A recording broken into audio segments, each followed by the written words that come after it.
Hello again, fellow preppers. We are making Goldenrod Tincture today. This is an excellent do-it-yourself natural remedy for multiple things, but it's primarily used for kidney stones or gout, both of which my husband can be afflicted with on not a regular basis, but you can almost expect one of those two things to pop up on an annual basis. So you're going to take your goldenrod, your flowers, fresh or dried, it does not matter. I'll wash them off first. You can go ahead and just use the flowery and seed part of it, but every part of goldenrod that grows above the ground could hold some medicinal properties. So if you get some stems in there, it's not going to hurt you any.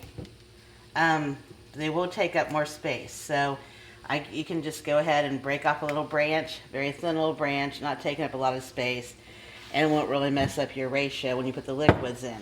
I wouldn't just cram a whole big piece like this in there. But you can also put your fingers on the branch, just kind of shave them off with your fingernails or a butter knife, even a plastic butter knife with a serrated edge. And you just want to get up to the lip, or 3/4 of the way full, somewhere in that vicinity. Using a smaller jar would be great, but you can mix you a large amount at once. It's very shelf stable, and then you can transfer your tincture when it's all completed to a smaller jar. You don't want to keep opening it and exposing the contents to light or to moisture. But when you're making it, there's no need to go with a smaller jar unless that you're having a hard time finding enough goldenrod. We live in agricultural growing zone 6. So the end of July, beginning of August, pretty much through August, you will find lots of goldenrod around. Great places to look for it are any field or pasture with full sun. You can also see it a lot of times along the roadside, but the problem is picking it up when it's not in your own property, especially along the roadside, as it could have been chemically sprayed. Even some farmers use chemical sprays.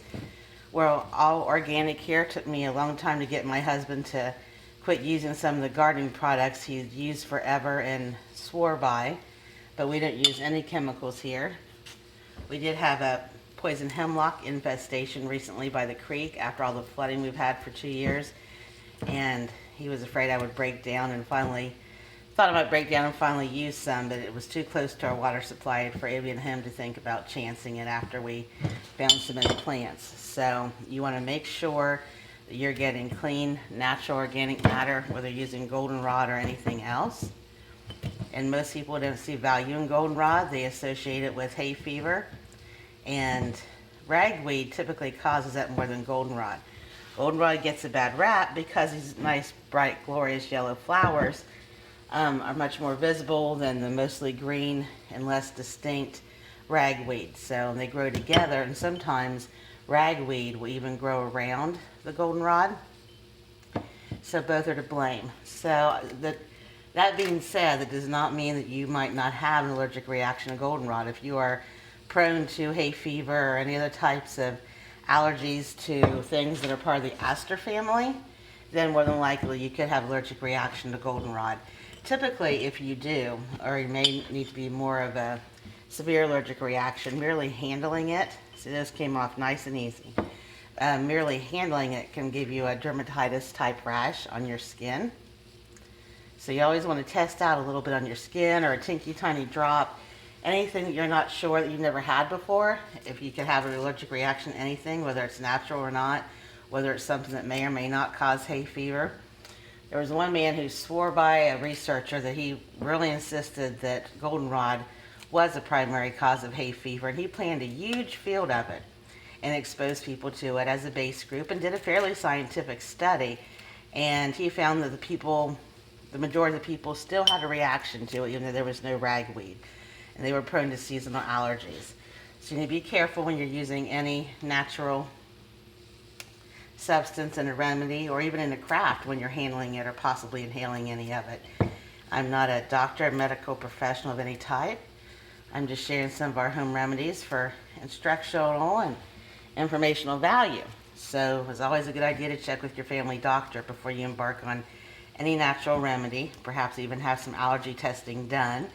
If you're wanting to stockpile natural survival medicine for a long-term disaster or even a short-term disaster, in case you run out of prescription medication, it's good to plan way ahead talk to your doctor, learn as much as you can, then start making and buying what you need. So it takes a little while to get it in here. This is a pretty big bunch of goldenrod I collected during forest school activities with our youngest grandchildren this morning. And it didn't take very long to collect it or find it. They tend to grow in groups. They will thrive about anywhere. It was rocky, hard clay soil on a side horse pasture, so it didn't take any time to collect them. The stalks are a little hard to break. These are thin ones. You get a big, tall stalk. I would suggest you go ahead and take along your knife or a pair of scissors just to speed up the process. But it takes far more time to take them apart to get everything you need in your jar than it does to actually find them and pluck them. It took me a little while today because I lost the remote control to my blue heeler. We're doing training of when and when not to herd the horses, and I left the remote control to the new collar on there. And usually after one time of using the sound and the vibrate and then a very mild zap, all I have to do now is show her that I have it, whether she has the collar on or not. But I lost it in the middle of the pasture, so that made my wild crafting take a little bit longer than I anticipated this morning. Okay, we're going to go ahead and we're going to call this 3/4 of the way full. It's not quite there. It takes a lot because it is little, so I went ahead and threw some stems in here just so we could get it made. The more flowers you have, the more potent it will be, but there's value to the stems and the leaves as well. So that is not quite filled enough. The more filled it is, the more potent it is. That'll be full enough to give me a nice kind of a mild tincture. I'll go ahead and put a little bit more in.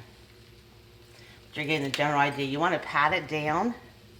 That's way too much sticks. Let's pull it out of there. Those are dead and dying. I don't want that in there. I'll make sure they all look good and not like there's evidence of any bugs been eating on them. You can pull those parts off. So I'm pushing it down so you can see it's going to take a while to fill up this jar. But we're over halfway full, which is an acceptable amount to make a tincture, and it will be potent enough. It would just be better if I filled it fuller. So you're going to use 2 parts of vodka or Everclear to 1 part water. Some folks mix this up separately and then pour it in. I'm going to go by the 1/2 cup just to make sure I have enough space in this jar. I go ahead and just pour it all in and shake it because you're going to shake it at the end anyway. So there's a 1/2 cup of Everclear. I've used all my vodka up in other tinctures recently and in home cleaning products. There's 2 1/2 cups. So I'm going to put in 1/2 cup of water. And I'm sure I'm going to have some more room. Oh, that definitely has a strong smell. So I'm going to add another 1/2 cup of Everclear. Another 1/2 cup of water. I probably should have gone 1/4 cup on that. So if you're following along and trying to see what'll fit in a pint mason jar, I would say 1 1/4 cup of Everclear vodka and 1 1/4 cup of water. I just split that up a little bit. So now I'm going to put a lid on it, and I'm going to shake it up.